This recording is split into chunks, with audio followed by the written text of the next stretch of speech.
Қайырлы күн достар. Бүгін мен сіздермен осындай керемет, дәмді әрі нәзік, жұмсақ котлеттің рецептісімен бөлісетін боламын. Видеоны соңына дейін қараңыздар.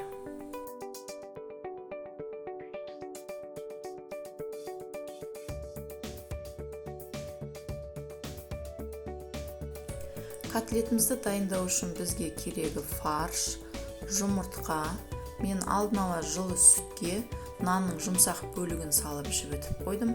Сонан соң сұйық май, тұз, бұрыш, нан ұнтағы және пияз керек. Мен пиязымды алдын ала майдалап турап алдым. Сіздер ет тартқыштан өткізсеңіздер де болады.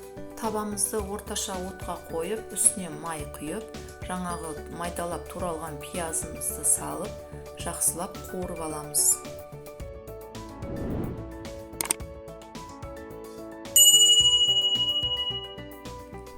Міне біздің пиязымыз қуырылып дайын болды. Оны кішкене суытып, фарштың үстіне саламыз.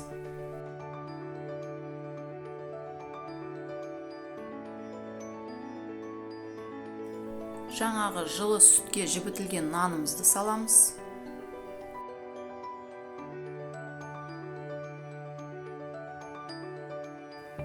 Сонан соң жұмыртқамызды кішкене араластырып қосамыз.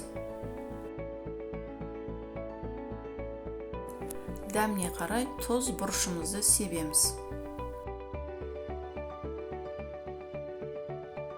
Енді фаршымызды жақсылап тұрып араластырамыз.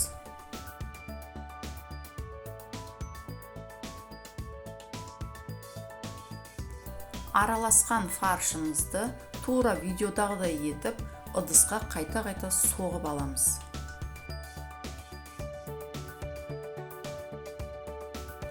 Енді шетінен алып, котлетімізді домалақ немесе сопақша етіп өз қалауларыңызша бір формаға келтіреміз. Және оны нан ұнтағына немесе ұнға аунатып, алдын ала дайындап аламыз.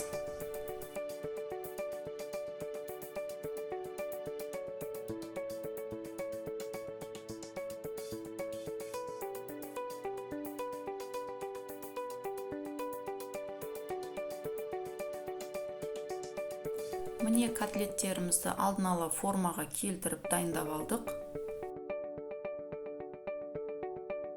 Енді табамызды орташа отқа қойып, үстіне май құйып, котлеттерімізді біртіндеп салып, қызарғанша қуырып аламыз.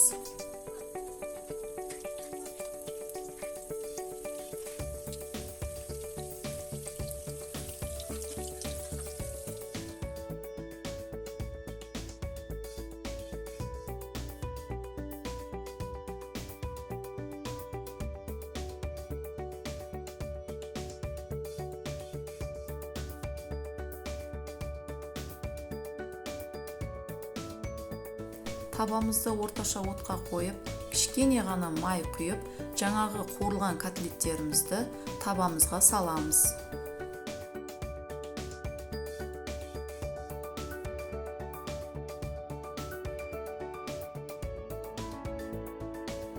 Үстіне кішкене ғана су құйып, 30 минутқа бұқтырып аламыз.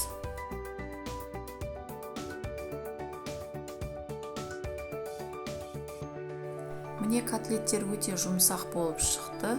Міндетті түрде осы рецептпен жасап көріңіздер. Сіздерге ұнады деген сенімдемін. Лайк басып, комментарий қалдырыңыздар. Мен гарнирге картоптан пюре жасадым. Сіздер өз қалауларыңызша күріштен немесе макароннан жасасаңыздар болады.